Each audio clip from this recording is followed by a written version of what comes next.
my name is Levi and I'm a maladaptive daydreamer.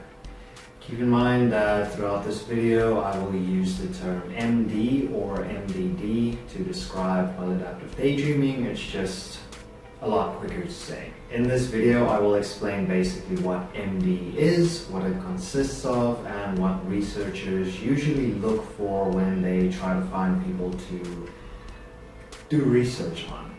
Maladaptive daydreaming is basically an addiction to fantasizing where it interferes with your real life in terms of when you have to work, when you have to socialize, or relationships, whatever you have to do, maladaptive daydreaming will probably interfere with it. It is basically excessive daydreaming where it can take up to a few hours of every single day of your life. And it's very difficult to control, and it causes distress as a result of interfering with pretty much every single thing you're trying to do in the real world.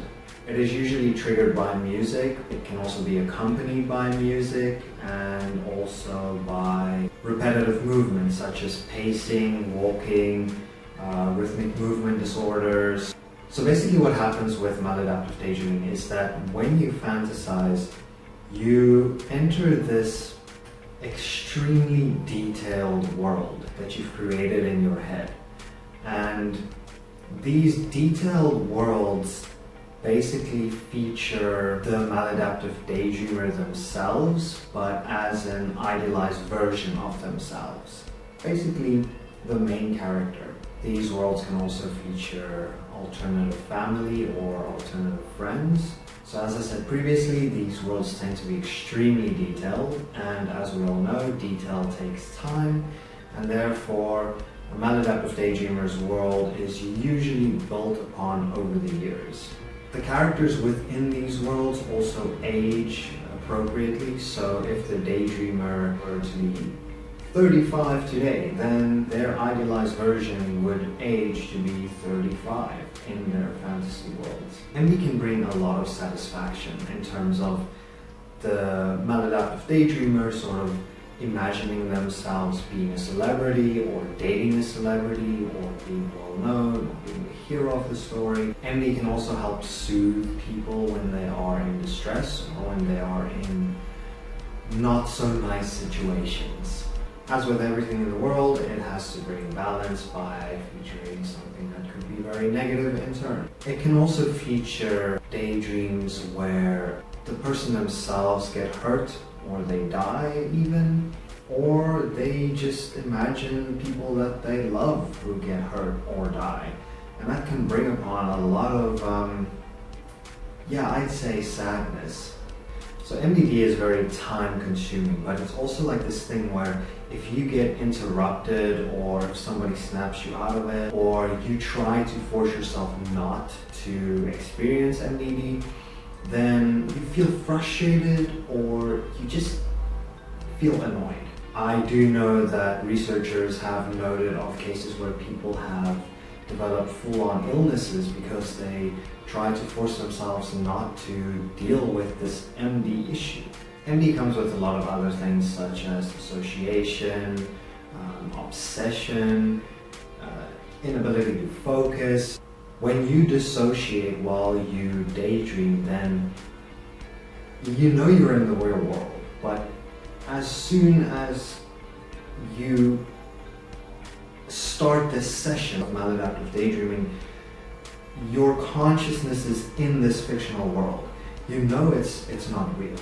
Like, you know you just have to open your eyes or just snap out of it and then you're in the real world. So it's not like there's a dissociation where you don't know the difference between the real world or the fantasy world. We're very much aware of that.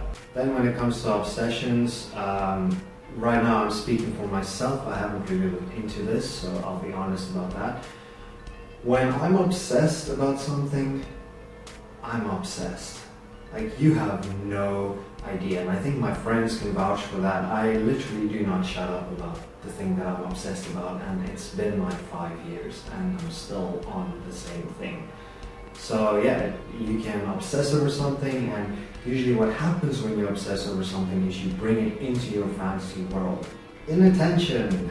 It is so damn difficult to focus for long periods of time.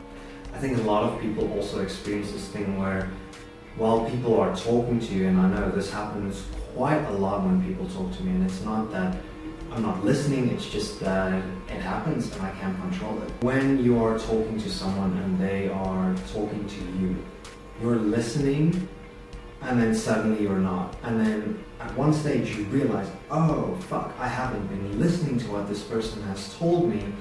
And me being an introvert and being socially anxious, I'm just like, yes, I agree. Social anxiety is my favorite one.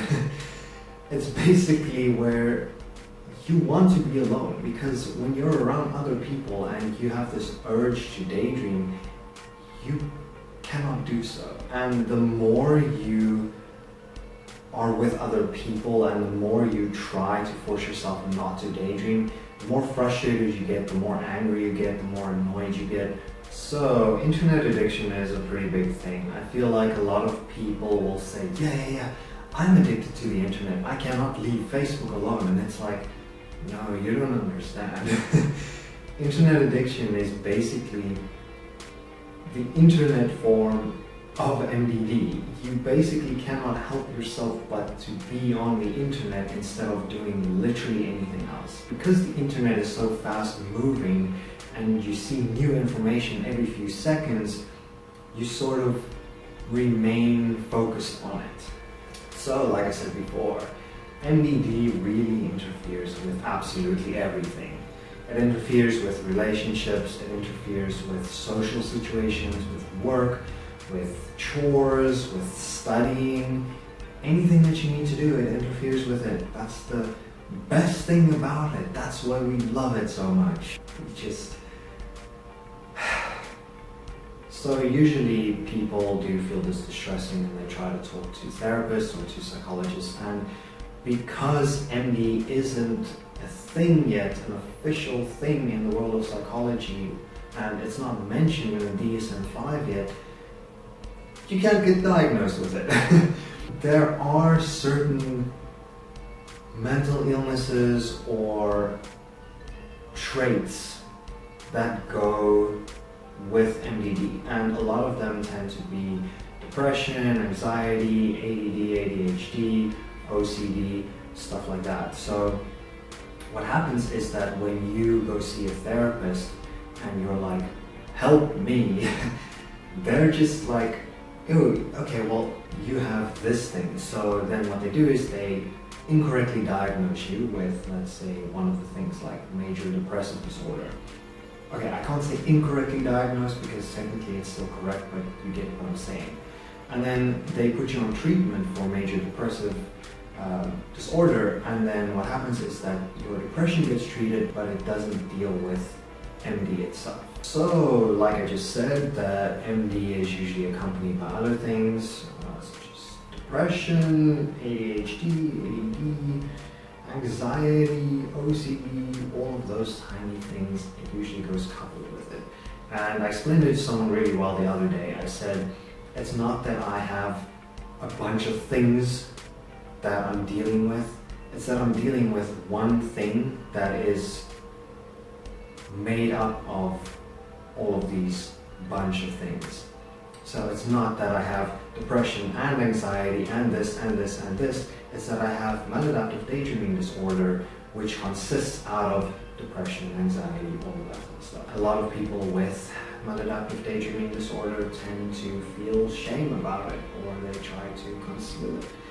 And the reason why I feel that this is happening is because when we are kids, imagination and creativity and fantasy is extremely important. That's what every single kids program wants you to do. It's what every single book for kids wants kids to do. It's to fantasize and to be immersed in this creativity.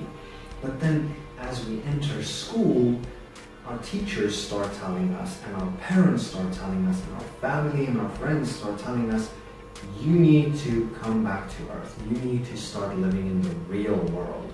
It's very difficult to talk about because if you don't know that there are other people who feel exactly the same way as you feel, then you sort of think you're fucking crazy. I'm just saying.